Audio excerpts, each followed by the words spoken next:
Alright guys, so here it is. 2010 E92 M3.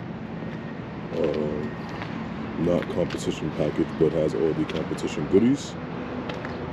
Carbon roof, carbon mirrors, comp wheels, European spec LCR tails with the amber turn signal that is sequential. Currently have an AFE power catback that's slightly modified with test pipes. Lowered on KW has kit. Alpine white. Fox red. Car's really good right now. But yeah, that's that. It'll take me forever to get around and shooting this video just because work and having the proper camera. I'm shooting right now my GoPro, so I'm hoping this looks okay. Trying to shoot this with my big ass Canon 5D was not easy before, so I'm shooting it now with the GoPro. So this is kind of like a channel car review video, I guess. Gonna be doing some more content soon, some cruises. It's end of the season, so cruises are gonna be few and far between. But DIY work, cruises. I've already done some DIY work on it myself, some maintenance shit, and I have some more work that needs to be done. I have a lot of work that needs to be done. Car is high mileage. I'm the third owner, so it's seen better days, I guess. But sounds good, sounds healthy, nice and stout. Pulls healthy. Miles are up there. Probably doesn't look like the amount of miles it has on it, but it's up there. Here's my interior. Need some interior work. Probably do aftermarket seats at some point, or find me a set of stock. I have 80 seats. Good old BMW headliner is sagging, which is annoying, but I have a micro suede one that I just been meaning to get put in. Aside from it needing a good detail. DCT, of course. I can drive manual. I just rather DCT for the fact that it's fucking better than I could ever be at manual. Done a few interior mods. By a few, I mean, I think I just did the Apple CarPlay unit, and oh yeah, the headliner that I haven't put in yet, but that's about it on that.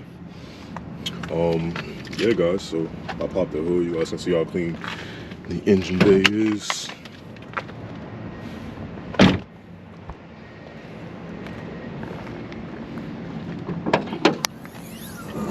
There she is, S65 B40. Pain in the fucking ass engine, but it's fun when it works right.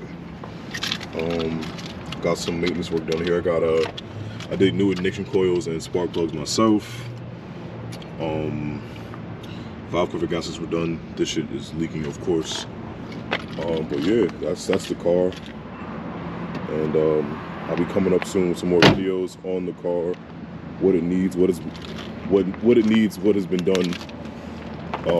Should you get one? I know it's a hot question on the internet, is should I get an E92 M3? And I pray to God I don't get a flat in this lot. And yeah, I'll talk about that. I may even do a POV drive home video today with me talking about that stuff. Just going over a few things along with some point of view driving of the outside of the car. But I'll do like a driving talk, which may be a series I do on here regularly. Just driving talk videos and just answer questions about shit, things that come up with the car, things I like and don't like. But yeah, this is the car, guys. It's been a fun couple months with it. It's also been an expensive couple months with it, but I fucking love it. I'm sure you guys would too.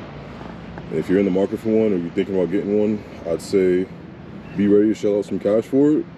But it is one of the most reliable M cars there is. I know the rod bearings is everyone's, like biggest fear with these things. But honestly, you get the car, you drive the car. It's the last thing on your mind when you're driving and having fun with it.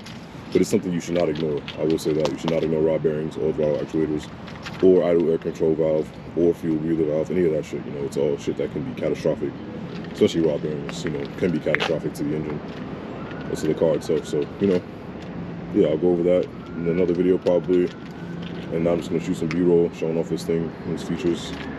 But yeah, man.